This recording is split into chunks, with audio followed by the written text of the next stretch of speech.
Everyone's big game, but the other game that we're talking about is the Puppy Bowl. The Puppy Bowl features 142 puppy players from 80 shelters and rescues around 40 states and 2 countries as they represent Team Rough and Team Fluff. And with me today is Puppy Bowl referee Dan Schachner, and also with him are 2 of the puppy players. We've got Venus, and we've also got Ricky. Thank you guys for coming and hanging out. Hi, Venus. You're getting a sense as to what my job is like, aren't you? This has got to be like the best job ever, is it? And most exhausting, yes. I'm sure. 142 dogs, it's our most ever. It's our 21st year doing this. We're repping 80 different shelters, including the Sato Project, which is where these guys are from. And the great thing is that by the time Puppy Bowl's over, they all get adopted. Oh, that's fantastic. That's fantastic. Well, okay, so what is the best part of this? The best part is that every year we top ourselves. Not only do we have the biggest roster ever, we have the most amount of special needs dogs ever. 11 special needs dogs. We have a pregame show that's showing a puppy combine and a puppy draft this year. You can tune in at 1 p.m. Eastern just before us to see how we actually select our players. And by the end of Puppy Bowl, not only are they all adopted, I get to think of new penalties because I see these dogs doing things that I've never seen before.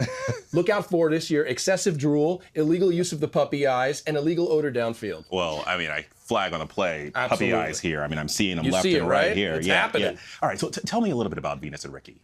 Yeah, they're from the Sato Project, and the Sato Project is an amazing rescue organization that goes to Puerto Rico and rescues these abandoned dogs, brings them up to New York, usually New York area, and gets them fostered. They have an amazing foster community and gets them adopted. Enrique and Venus are just a rep of how many different amazing dogs they bring in, but you can see from their energy how great the dogs are. There aren't opposing teams, but they're kind of in love, right? Yeah, I see. They've been going back and forth. I think they're flirting.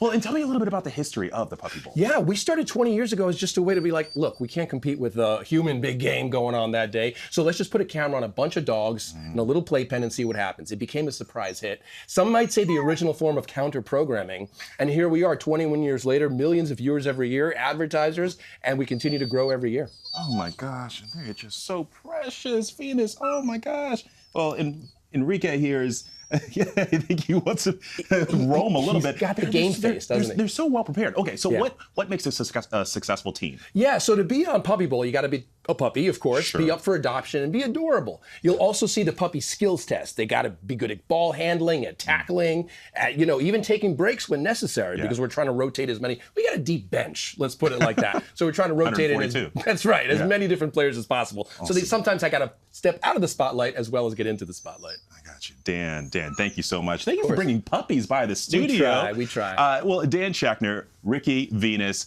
much luck to both of these teams. Thank you. And you can watch the Puppy Bowl on Animal Planet tomorrow, February 10th at 2 p.m. Eastern.